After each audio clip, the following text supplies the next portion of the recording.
कबीर थोड़ा जीवना, कबीर थोड़ा जीवना ये मंडे बहुत मंडाने, सभी उबा पंथ सिर ये राव रंग सुल्तान। कबीर एक दिन ऐसा होएगा सबसे पड़े बिछो, राजा राणा राव रंक भाई सावधान क्यों न हो। उजड़ खेड़े ठेकरी ये गड़गड़ गए कुमारे, रावण जैसे चले गए वो लंका के सरदार। अब परमात्मा हमें याद दिलाते हैं कि तुम इस छोटे मोटे कोई व्यवसाय में को या कोई कोठी कार फैक्ट्री को प्राप्त करके परमात्मा से दूर हो जाते हो, उसके लिए बताते हैं कि कबीर जीना थोड़ा बहुत ही कम समय है ये, और आपके जो इरादे हैं वो बहुत लंबे चौड़े, आपकी कल्पनाएं बहुत लंबी चौड़ी, ये कर दूंगा वो कर दूंगा, और एक पल का भरोसा नहीं कब यहां से शरीर छूट जाए, जीव चला जाए। कबीर थोड़ा जीवना ये मंडे बहुत मंडाने, दूर तक के पता नहीं क्या क्या सोच बना रखी है, कल्पना कर रखी है, ये कर दूंगा वो कर दूंगा। और कहते हैं सभी चल रहे हैं यहां से, सभी का एक दिन प्रतिदिन कम हो रहा है। हम कितने नशे में हैं। कबीर ये माया अटपटी, कबीर ये माया अटपटी, सब घट आण अड़ी, किस किस को समझाऊं या कुएं भांग पड़ी। इस काल भगवान ने ये त्रिगुणमयी माया, रजगुण ब्रह्मा, सतगुण विष्णु, तमगुण शिव जी के द्वारा ये आप जी को यहां उलझा रखा है, इस माया जाल में फंसा रखा है। ब्रह्मा जी की रजोगुण माया के आधार से आप जी संतानों उत्पत्ति करते हो, यहाँ के ठाठ बाट की चाह करते हो, और विष्णु जी के सतोगुण की माया के प्रभाव से आप जी यहाँ एक दूसरे में ममता मोह के माध्यम से जुड़े हुए हो, जकड़े हुए हो। तो पर आप जी के हमारे ऊपर इतना जबरदस्त दबाव है कि हमें कुछ भी दूर तक का सूझता नहीं, हमें होश नहीं है। इस त्रिगुणमयी माया की भांग का नशा हमारे ऊपर इतना प्रभावित है कि हमें अपनी मौत दिखाई नहीं देती। परमात्मा याद दिलाते हैं जैसे कोली रेजा बुने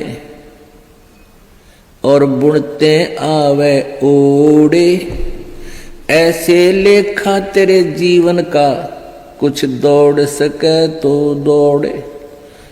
जिस प्रकार पहले, आजकल तो फैक्ट्रियां बन गई, ये मशीन ऐसी आ गई जो कपड़े फटाफट बुन देती हैं। पहले हाथ से कपड़ा बुना करते थे, लंबे लंबे धागे बांध लिया करते थे, उसको खड्डी बोलते थे, और पतला सा धागा होता है, उस धागे को उन धागों में से हाथ से निकाला करते थे, एक मैनुअली हैंडल करके एक हाथ से ऐसे एक नली सी होती थी, उसके अंदर से निकाल देते, एक एक धागा ऊपर नीचे करके, फिर दूसरा धागा ऐसे लाते थे, फिर ऐसे लाते थे, फिर ऐसे लाते थे, और इतने पतला धागा होता है और इतना लंबा उसका थान बोलते थे। एक बहुत लंबा थान लगभग 50-60 फुट का वो तैयार हो जाता है। यानी उस पतले से धागे से बार बार ऐसे चलने से वो अंत आ जाता है, वो कब थान इतना लंबा पूरा हो जाता है, उसका एंड हो जाता है। इसी प्रकार आप जी का जो जीवन है, ये प्रतिदिन एक धागा आपका इसमें प्रवेश हो रहा है। और एक दिन वो भी आएगा जिस दिन आपके जीवन का उत्थान कंप्लीट होगा। कहते हैं हम प्रतिदिन एक कदम अपने मौत रूपी अजगर की तरफ बढ़ रहे हैं और वो हमें खाएगा और हमें डर नहीं। तो ऐसी हालत नशे वाले प्राणी की होती है, वो चाहे शेर के जा चिपके और वो सांप भी पकड़ ले, क्योंकि उसमें नशा है, उसको पता ही नहीं तू कर क्या रहा। तो इस नशे को कैसे हटाया जाएगा? ये सत्संग रूपी एंटीबायोटिक कैप्सूल खा के, फिर इनसे आपका जो त्रिगुणमयी माया के द्वारा प्रभाव आपके ऊपर हुआ है वो खत्म हो जाएगा, वो नाम मात्र सा रह जाएगा और धीरे धीरे आप अपने भविष्य की चिंता करने लगोगे। मौत बिसारी बावले अचरज किया कोने, तन माटी में मिल जाएगा जो आटे में लौने। परमात्मा कहते हैं तो मौत भूल गया, तने कितना बड़ा आश्चर्य कर रखा है। एक बार यक्ष ने युधिष्ठिर जी से प्रश्न किया था कि इस संसार में सबसे बड़ा आश्चर्य क्या है? युधिष्ठिर जी ने उत्तर दिया था कि सबसे बड़ा आश्चर्य ये है कि प्रतिदिन हम अन्य व्यक्तियों को मरते हुए देखते हैं और अपने नंबर की चिंता कती नहीं। यहां भगवान बंदी छोड़ कबीर साहिब जी कहते हैं कि मौत बेसारी बावड़े तन अचरज किया कौन, और ये तन माटी में मिल जाएगा जो आटे में लौण। आपका कितना सुंदर शरीर, जिसके लिए आप इस मानव शरीर को स्वस्थ रखने के लिए, इसके प्रोटेक्शन के लिए, इसको जीवित रखने के लिए हम सारा जीवन लगा देते हैं। यदि कोई व्यक्ति भयंकर रोग से ग्रस्त हो जाता है और उसके इलाज पर लाख 2 लाख 3 रुपये लगने हों तो वो पैसे भी लगा देगा। अपनी कोई जमीन जायदाद भी बेचनी है उसको भी बेच देगा, क्योंकि ये इतना प्रिय है। और ये इस प्रिय शरीर से यदि तूने परमात्मा की भक्ति नहीं की, परमात्मा कहते हैं कबीर जी, आप जी ने यदि भक्ति नहीं की, परमात्मा की साधना नहीं की, तो आप जी का ये शरीर, इसका नामो निशान नहीं मिलेगा। ये ऐसे मिल जाएगा पृथ्वी में जैसे आटे में नमक, दृष्टि गोचर नहीं होता। एक दिन ऐसा होएगा सबसे पड़े बिछो, राजा नैना रंग सब सावधान क्यों न हो। एक दिन ऐसा होगा आप जी को यहाँ सबको छोड़कर जाना पड़ेगा। ना आपका बेटा साथ चले, ना बेटी साथ चले, ना कार साथ चले, ना कोठी साथ चले। एक दिन ऐसा होगा सबसे पड़े बिछो। इसलिए परमात्मा कहते हैं राजा राणा रंग सब सावधान क्यों ना हो, यानी सावधान हो, सतर्क हो, डरो परमात्मा से और उस मौत से आने वाले उस दिन को याद रखो। फिर बुराई नहीं कर सकते आप पाप नहीं कर सकते, आप भगवान की भक्ति को नागा नहीं कर सकते जब आपको मौत याद रहेगी। हमने सबसे पहले उसी वस्तु को भूला जो सदा याद रखनी चाहिए थी। कौन कौन सी? एक तो परमात्मा और दूसरे मृत्यु। उज्जड़ खेड़े ठीकरी ये गड़गड़ गए कुमारे, वो रावण श्रीखे चले गए भाई लंका के सरदार। आप देखते हो जगह जगह कोई नगर उजड़ गया, उसको खेड़ा बोलते हैं। जो कोई गांव कहते हैं, गांव खराब गर्क हो गया था तो वहाँ छोटी छोटी ईंटें, बर्तन फूटे हुए मिट्टी के, उनके ठीकरे वो नजर आते हैं। तो परमात्मा याद दिलाते हैं कि ये उजड़ खेड़े ठीकरी और वह भी आपकी तरह ठाठ से रहा करते थे, भगवान भूल गए थे। और गड़गड़ गए कुम्हार, रावण जैसे चले गए वो लंका के सरदार, आपकी तो औकात क्या है। ऊंचा दिखे धौलहरा ये मंडी चिति पोले, एक हरि के नाम बिना ये जम्मा रहेगा रोले। कहते हैं आप जी को ये काल आपकी रोल मार रहा है। रोल मारना आपको मूर्ख बना रहा है। अब बहुत बड़ा आलीशान कोठी बना ली, उसका खूब संगे मरमर ला दिया, उसके बढ़िया बढ़िया पत्थर लगा दिए, और इसने देख देख कर तू भगवान को भूल गया। ऊंचा दिखे धौलरा और मंडी चिति पोले,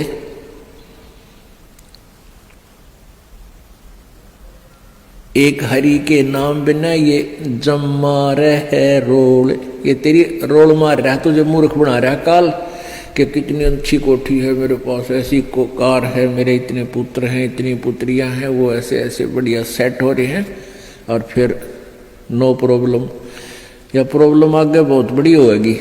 जो आज भगवान नहीं बज रहे, गधा बनेगा प्रॉब्लम है प्रॉब्लम, कुत्ता बन गया प्रॉब्लम है प्रॉब्लम। तो उनका समाधान अब ही हो सकता है पूर्ण परमात्मा की सत्य भक्ति से और पूर्ण सतगुरु की शरण में आने से।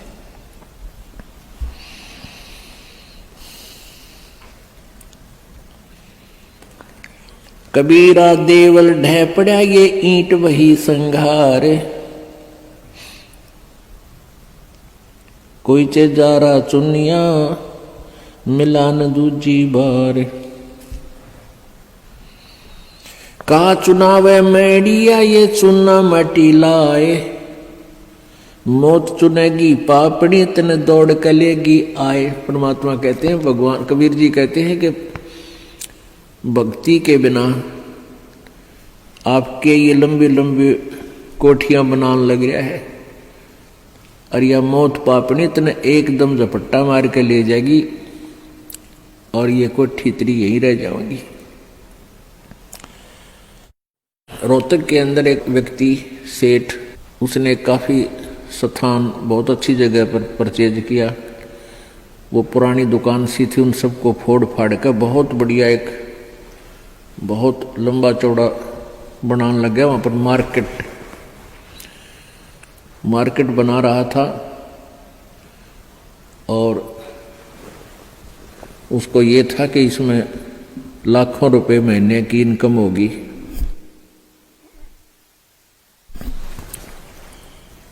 अब वो मार्केट तो बनी भी नहीं थी, वहाँ जो वर्कर काम करे थे उनको पेमेंट की, और वो वर्कर वहाँ बैठकर अपने पैसे पेमेंट को गिन रहे थे, संभाल रहे थे। और वहीं पर गर्मियों के दिन थे, उस सेठ ने वहीं पर नहाने के लिए एक पट नीचे ईंट सी बछा रखी थी, और ठंडा पानी की वहाँ व्यवस्था थी। तराई के लिए नहाने लग गया। अब स्नान करके धोती बांधी थी,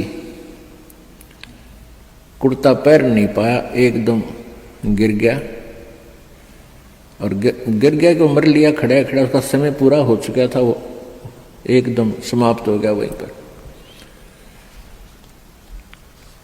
तो यहां परमात्मा याद दिलाते हैं, कहाँ चुनाव है मेडिया, मेडिया मतलब बड़े बड़े कोठियां, और चुना माटी ला, और मौत चुनेगी पापी तने दौड़ के लेगी आ।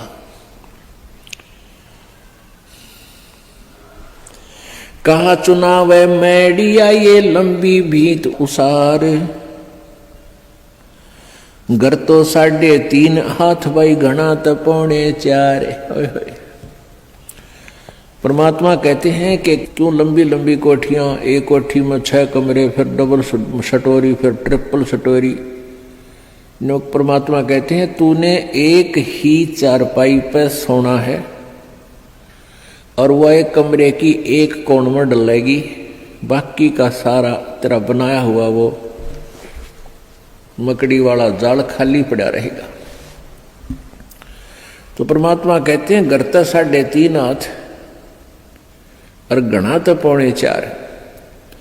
एक व्यक्ति का अपना शरीर का जो डायमेंशन है, अपने हाथ के 3.5 हाथ, 3.5 हाथ, कोई चाहे छोटा है चाहे बड़ा, अपने हाथ नाप के देख लियो, उसका लंबाई 3.5 हाथ की होती है। और एक हाथ का ऐसे पूरा विस्तार होता है। कहते हैं घर तो 3.5 हाथ, यानी इतनी जगह चाहिए तेरे को, तेरा शरीर आ जा उसमें। और घना तो 3.25, यानी घना कर 3 इंच फालतू और बना ले। कहने का भाव यो है कि मिनिमम प्रत्येक चीज को मिनिमाइज कर दो और फिर देख सुख परमात्मा का, आनंद देख मालिक का। जिसको अच्छी बंगले के बनाने के लिए ना जाने कितने 2 नंबर के काम करे, या कर्जा वर्जा लेकर कोठी बनावा दुनिया में लोग दिखावा करने के लिए, फिर वो कर्जे वाले पीछे पीछे आप लुकता फिरे। सो झूठ बोला आज कोई ना कह दे करके बाहर जा रहा है। वो दिन की चैन रात की नींद दोनों गई। तो इस प्रकार हमने समाज लोग को नहीं देखना है, हमने अपने मालिक के ज्ञान को ही आधार बना के अपना जीवन सुचारू करना है। कबीर 5 तत्व का पुतला मानुष दरिया नाम, 4 दिना के कारण ये फिर रोक ठाम। अब क्या बताते हैं, ये 5 तत्व की बना हुआ ये मिट्टी का शरीर, इसका मानुष दरिया नाम, और 4 दिना का जीवन है। पता नहीं कहाँ कहाँ पर कोठी बनाता है। गुड़गांव में एक प्लाट ले लिया, हिसार में एक बड़ा बड़ा मकान ले लिया, जींद में अर्बन स्टेट में कोठी ले ली। परमात्मा कहे 2 दिन का जीना है और पता नहीं कित कित स्थान रोक के बैठा है। मेरे पास फिर भूत बनकर सैर सपट्टे करेगा कदे उसको ठीक है देखने जा कदे उसने। और घर वाले के कर मृत्यु होते ही उसको तो लेकर जाएंगे शमशान घाट पर शरीर को, और पीछे तो पहले काठ की देल होया करती, चौखट नीचे काठ की, उसमें कील गाड़ दिया करते जंतर मंतर करके कदे फेर ना जा उल्टा यो भूत है। और वो सारा जीवन खो दे उस कोठी बनाने में, उसको वापस प्रवेश निषेध। देखे बुंडी बन रही हमारे साथ, क्योंकि हमें ज्ञान नहीं मिला, हमें तत्वदर्शी संत नहीं मिले जो यहां से हृदय हटा दे। कबीर कहाँ गर्बिया ये ऊंचा देख आवाज से, काल पड़े जमी लेटना तेरा ऊपर जम घास।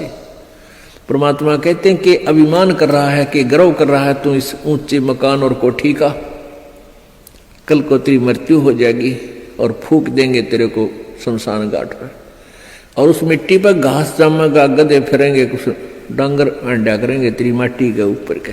पुण्यात्मा हम भगवान से दूर हो गए, कारण क्या है कि हमें ज्ञान नहीं मिला। बच्चे को बचपन में जो शिक्षा चाहिए थी वो शिक्षा नहीं मिलती। जो बच्चे स्कूल में शिक्षा ग्रहण करने जाते हैं उनको अक्षर ज्ञान अवश्य चाहिए, लेकिन उसके बाद अक्षर ज्ञान के बाद जो शिक्षा चाहिए वो आध्यात्मिक ज्यादा चाहिए। एक शिष्टाचार अत्यधिक पढ़ाना चाहिए।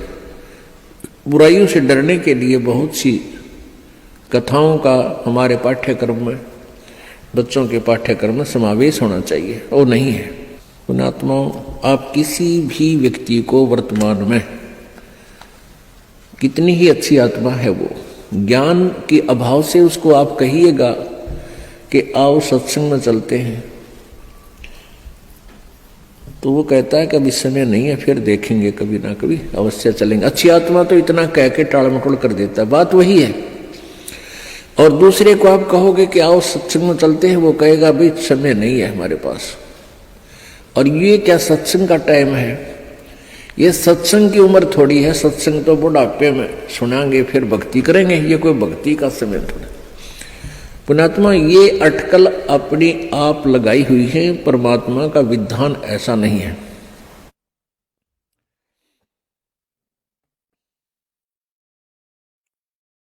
अब परमात्मा क्या बताते हैं, कबीर कहाँ गर्भियो ये काल गह करके से, न जाने कित मारेगा यो के घर के परदेश। पिछले वर्ष सन 2010 की बात है। यहाँ इसार का एक डॉक्टर, बहुत सुप्रसिद्ध डॉक्टर आंखों का, और बहुत पैसा उसके पास, अपने पुत्र का एडमिशन कराने के लिए गाड़ी में जा रहा था, पुत्र, उसकी पत्नी और वो स्वयं, और रास्ते में दुर्घटनाग्रस्त हो गए, तीनों की मृत्यु होगी। आज शेष बचे हुए कोई भी उस परिवार के सदस्य से आप जाकर कहिए कि आओ सत्संग में चलते हैं, वो भी कहेंगे समय नहीं है हमारे पास। अन्य किसी डॉक्टर से आप जाकर कहिए कि चलो सत्संग सुनो कुछ देर, वो कहते नहीं मेरे पास तो मरीजों की लाइन लगी हुई है, मेरे पास समय नहीं है। तो एक डॉक्टर लाइन नहीं, किसी को भी आप कहिए जाकर के। पुण्यात्माओं, इसका कारण क्या है कि हमें अध्यात्म ज्ञान बिल्कुल नहीं, आध्यात्मिक ज्ञान के बिना हमें डर नहीं हो सकता, चिंता नहीं बनती, और जब तक हमें परमेश्वर की महिमा का ज्ञान नहीं होगा तो हमें रुचि नहीं बनती। अब हमारे को जो ज्ञान दिया गया बचपन में, यही दिया गया कि उसके लड़के ने कोठी बना ली, वो डॉक्टर लगा हुआ था, प्राइवेट क्लिनिक है, 2 कोठी बना दी, कार ले ली। अब जितने भी बच्चे डॉक्टरी कर रहे हैं, ट्रेनिंग कर रहे हैं, उनका मूल उद्देश्य, टारगेट यही हो जाता है मैं कोठी बनाऊं और कार लूं। यदि हमारी एजुकेशन में ये आध्यात्मिक ज्ञान अत्यधिक प्रवेश हो तो उन बच्चों का ये टारगेट ना रहे, और वो बिल्कुल बहुत जायज फीस ले, जायज काम करें और बहुत ही सस्ता ट्रीटमेंट करें, भगवान से डरने वाले होंगे। अब तो रोगी मर गया, ट्रीटमेंट के अंतर्गत अपना हिसाब बना कर देंगे, हमारा पूरा हिसाब दे दिया, पैसे दे दो, ये एडवांस जमा करा लेते। बात ये नहीं है कि पैसे ना लो, पैसे तो उनके लगे हैं, देने भी चाहिए, लेने भी चाहिए, लेकिन 1 के 20 नहीं लेने चाहिए, 1 के 100 नहीं लेने चाहिए, और वो 1 रुपए की चार्ज के 100 लेते हैं। और फिर कहाँ ले जाते हैं, यहीं छोड़ जाते हैं। परमात्मा कहते हैं इस माया के कारण फिरा देश प्रदेश। अभी पीछे समाचार पत्र में आया हुआ था, हरियाणा अंबाला का रहने वाला एक लड़का इटली गया हुआ था, वहां से वापस आया, क्योंकि वहां यहाँ की बजाय, हिंदुस्तान की बजाय वहां अधिक पे मिलती है, तनख्वाह मिलती है, रोजगार के लिए वहां गए, अच्छा पैसा लेकर आते हैं वहां से। तो फिर वो अपने परिवार को लेकर के गाड़ी में, उसका अपना परिवार 3 सदस्य, एक पुत्र 2 हुए, और एक भाई की पत्नी और उस भाई का बच्चा, वो 5 जावे थे पीर पूजन, पीर की पूजा करने। और उस पेपर में लिखा, समाचार पत्र में लिखा हुआ था कि वो एकदम इतनी ऊंचाई से गुजर रहे थे कि वहां से गाड़ी पलट गई और 50 फुट नीचे तालाब में गिर गई, वो 5 मर गए। पुण्यात्माओं, हम भूल जाते हैं कि ये घटना उसके साथ घट गई, हमारे साथ नहीं घटेगी। हमारे साथ ऐसी नहीं घटेगी तो कोई और तरह की घट जाएगी। यानी काल ने तो हमारे को यहाँ से जो उसने समय निर्धारित किया उसी दिन उठा लेना है। एक भक्त बता रहा था कि मेरे मामा के 5 लड़कियां और मेरी मामी भात न्योतन जावे थी, 3 लड़कियों की शादी इकट्ठी। भात न्योत का वापस आवा थी, रोहतक के बस स्टैंड पर खड़ी थी। अब जिसकी 3 बेटियों की शादी, उसको किस प्रकार की चिंताएं, कहाँ से विचार व्यक्त कर सोचती रहती है। बस स्टैंड पर खड़ी थी बस की इंतजार में, और एक बस बैक होकर अपने स्थान पर लगे थी, वह थोड़ी सी टेढ़ी होगी। पीछे एक पोल खड़े थे, पुराने बस स्टैंड की बात है।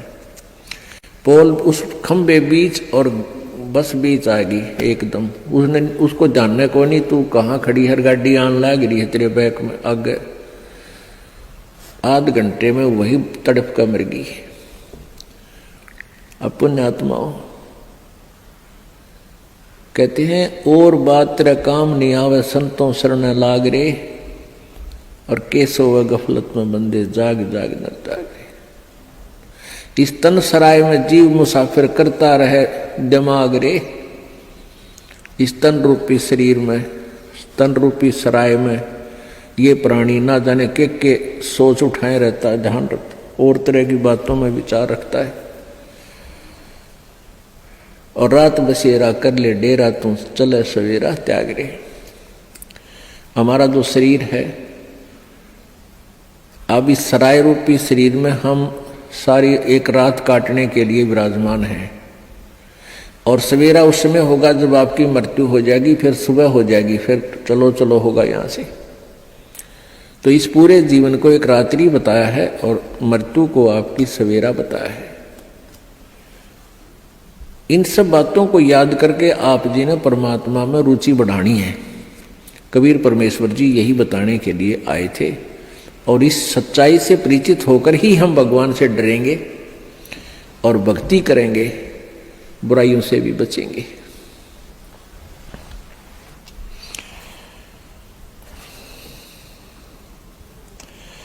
कबीर कहाँ गर्बियो काल गह करके से, ना जाने कित मारसी के घर के परदेश। यानी अब तो घर में मारेगा ना, कि दोबारा जा रहा होगा वहां मार देगा।